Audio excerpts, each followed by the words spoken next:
ये फल जहरीले हैं, आप मत खाना।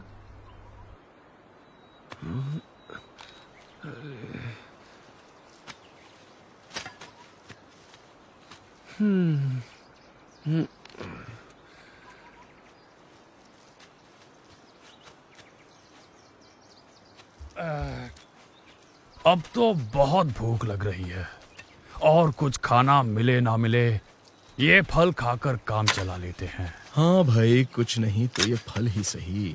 अरे ये फल मत खाइए, ये जहरीले हैं। हाँ, तुम्हें कैसे पता? इन्होंने बताया। हाँ? पर ये स्वयं तो यही फल खा रहा है और हम ये खाएंगे तो मर जाएंगे हैं? ऐसी अर्थहीन बातें करने वाला कौन है ये? ये महापुरुष हैं, इनकी बात मानने में भलाई है। ये बच्चा महापुरुष। यदि ये महापुरुष है तो हम तो अति महापुरुष हैं। अरे ये स्वयं भगवान है। वे जो करते हैं वो करने में नहीं, पर वे जो कहते हैं वो करने में ही हमारी भलाई है, समझो। तुझे भूखा रहना है तो रहे, हम तो ये फल खाएंगे। चलो महापुरुषों, ये फल खाओ और भूख मिटाओ। लाओ भाई, महापुरुष। अब भी कहता हूँ इनकी बात मानो। ये जहरीले हैं। छोड़ो फिर। तू भी खा ले। ये देख, मैंने तो खाया, मुझे कुछ नहीं हुआ। ये देख, मैंने भी खाया, कुछ हुआ क्या? कुछ भी तो नहीं हो रहा है हमें। हम भी तो महापुरुष हैं। आजा तू भी खा ले। ये क्या हो रहा है? ये अरे ये वर्णी जी की बात सही थी। वर्णी जी की बात सच थी। जो भगवान की नहीं सुनेंगे उनका तो यही हाल होना निश्चित है। पर हाँ, इन सब को एक बार तो आपके दर्शन जरूर हुए हैं, तो कभी ना कभी तो उनका कल्याण जरूर होगा। मोहनदास जी, आप मुझे थोड़ा थोड़ा पहचान गए हैं।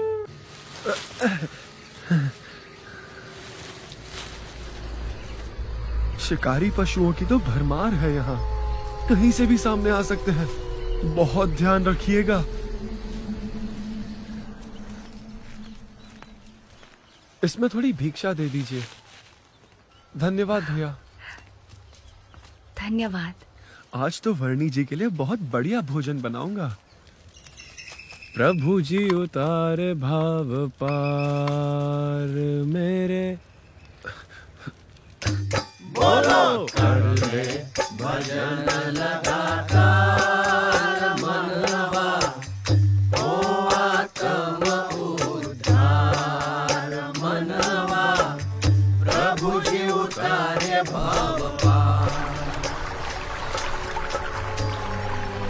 वर्णी जी सो गए, मैं भी जरा आराम कर लेता हूँ।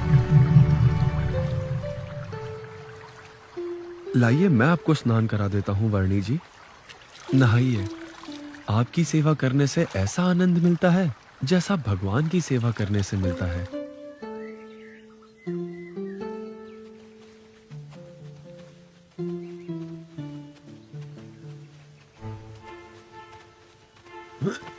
हाँ?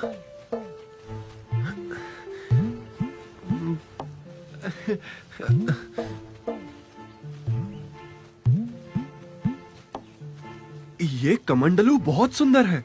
क्या मैं इसे संभाल कर रखूं? हाँ, रख लो।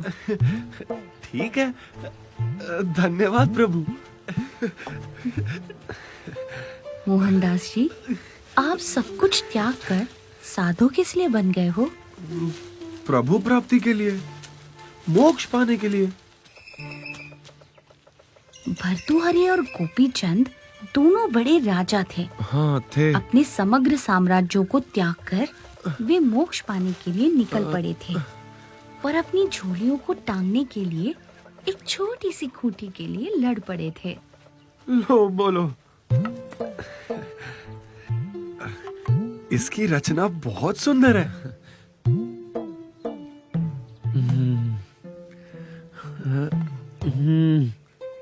आपको पता है वर्णी जी, भरत राजा तो समग्र पृथ्वी का राज्य त्याग कर मोक्ष प्राप्ति के लिए निकल पड़े थे।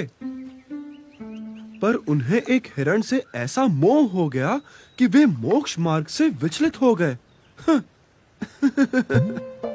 ये कमंडलू, इसे तो मैं बहुत संभाल कर रखूंगा। चौवन जी और सौभरी जी ने उस हद तक तप किया था कि वे देह भाव से परे हो गए थे, पर इतना कुछ करने के बाद भी वे माया के क्षुल्लक सुख में मोहित हो गए थे। लो, उनको भी ऐसा हो गया। बड़ा अजीब है ये माया का चक्कर। हाँ, वैसे आप इसका करोगे क्या?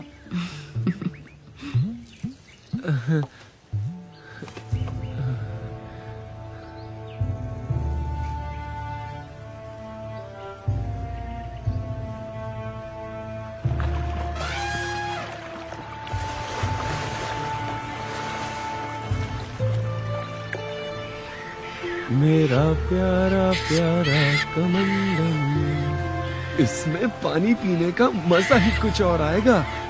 इसे संभाल कर रखता हूँ, क्योंकि प्राण जाए पर कमंडलू ना जाए।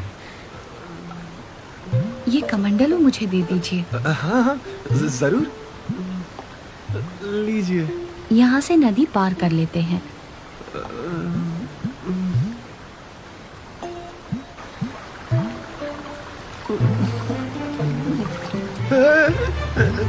संभल कर,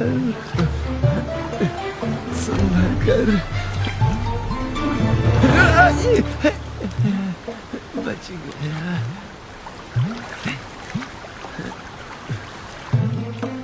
जरा ध्यान से प्रभु, गिरा मत देना। कमंडलू संभाल लेना। अरे मैं पकड़ लूं? अरे मेरा कमंडलू टूट ना जाए, संभालिएगा। अरे संभल कर, क्या कर रहे हो? बच गया। संभल कर, अरे संभल कर। हाँ हाँ, संभालिएगा। मैं नहीं गिरूंगा, अरे ध्यान चिंता मत दीजिएगा। कीजिए। अरे कहीं कमंडलू ना गिर जाए, टूट ना जाए।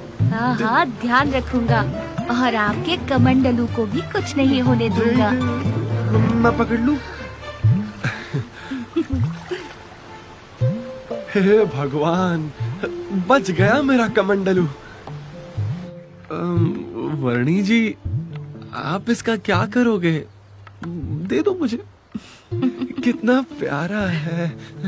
मोहनदास जी, लाइए, मुझे दीजिए।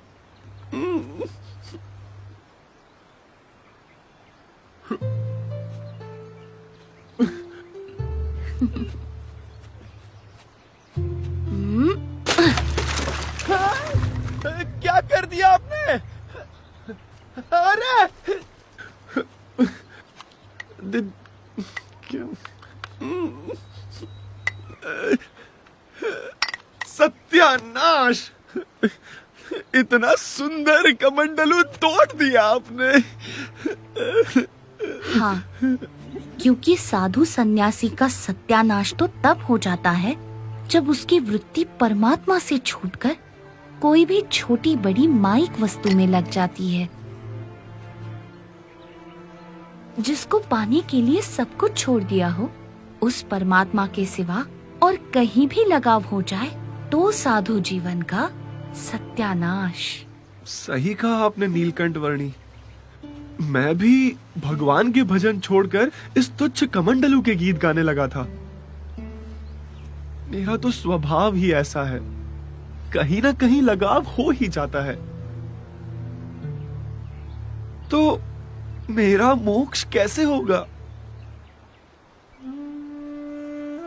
निराशा से निराकरण नहीं होता, आशा रखिए मोहनदास जी।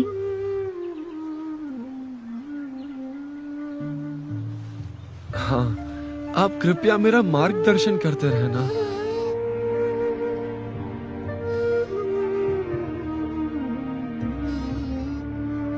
मैं बहुत खुश हूँ नीलकंठ वर्णी जी। मैं भगवान को ढूंढने की साधना कर रहा था और आप मुझे मिल गए। अभी आप थोड़े समय के लिए यही कहीं किसी तीर्थ स्थान में बस जाइए। समय के चलते पश्चिम दिशा में आपको पुनः मेरा योग होगा और आपका मोक्ष भी होगा।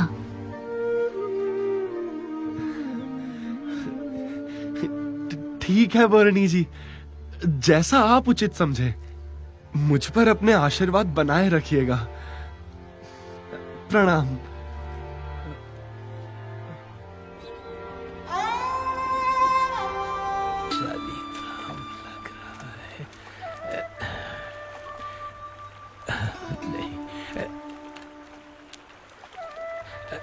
पक्का होगा। और ढूंढता हूँ, शायद इससे भी अच्छा मिल जाए। आप कुछ ढूंढ रहे हो? हाँ, सच्चे शालिग्राम। इस विस्तार में अनगिनत पत्थर हैं, ऐसे काले काले। और ऐसे अनगिनत पत्थरों में से कभी कभार एक सच्चे शालिग्राम मिल जाते हैं। बड़े अमूल्य होते हैं सच्चे शालिग्राम, क्योंकि सच्चे शालिग्राम की मूर्ति में भगवान बसते हैं। यदि वो मिल जाएं तो बस भाग्य उजागर हो जाए, कल्याण ही हो जाए अपना। क्या मूर्ति में भगवान सचमुच होते हैं? हाँ, वैसे तो परमात्मा कण कण में व्याप्त है और परमात्मा ने प्रमाणित की हुई मूर्ति में तो उनका वास जरूर होता है। परमात्मा और कहाँ बसते हैं? अपने धाम में, और यहाँ इस पृथ्वी पर ब्रह्म स्वरूप संत में।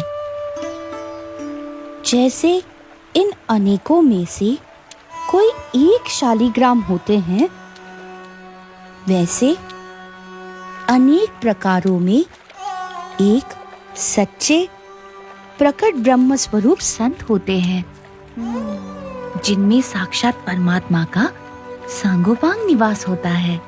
परमात्मा स्वयं या ऐसे ब्रह्म स्वरूप संत ही जीव को परम कल्याण का मार्ग दिखा सकते हैं। और इसीलिए उन दोनों की प्राप्ति भी अति दुर्लभ है।